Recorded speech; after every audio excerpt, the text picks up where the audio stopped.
Hi all, welcome to Blasters arena. സമീപകാലത്ത് goalkeeping ഡിപ്പാർട്ട്മെന്റിൽ വലിയ മാറ്റങ്ങൾ കേരള ബ്ലാസ്റ്റേഴ്സിന് വരുത്തേണ്ടി വന്നിരുന്നു.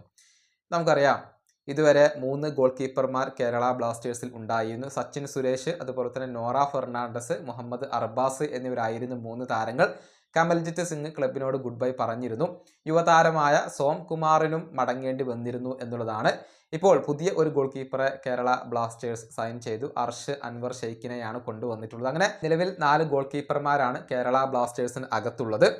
ഏതായാലും ഇപ്പോൾ പുതിയ അഭിമുഖത്തിൽ ഇതേക്കുറിച്ച് അർഷ് സംസാരിച്ചിട്ടുണ്ട്. അതായത് തനിക്ക് ഓഫറുകൾ ഉണ്ടായിരുന്നു, പക്ഷേ കേരള ബ്ലാസ്റ്റേഴ്സിന്റെ പ്രൊജക്റ്റ് കേട്ടപ്പോൾ തനിക്ക് അതാണ് ഇഷ്ടപ്പെട്ടത് എന്നാണ് അർഷ് പറഞ്ഞിട്ടുള്ളത്.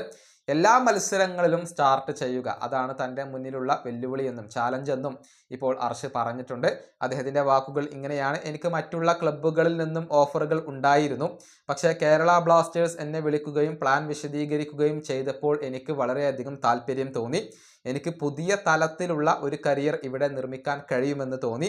ഇവിടെ എൻ്റെ മുന്നിൽ ഒരു ചാലഞ്ചുണ്ട്, അതായത് എല്ലാ മത്സരത്തിലും സ്റ്റാർട്ടിംഗ് 11-ൽ ഇടം കണ്ടെത്തുക, അതാണ് എൻ്റെ മുന്നിലുള്ള ചാലഞ്ച്. ഇതാണ് അർഷ് അൻവർ ഷെയ്ഖ് പറഞ്ഞിട്ടുള്ളത്.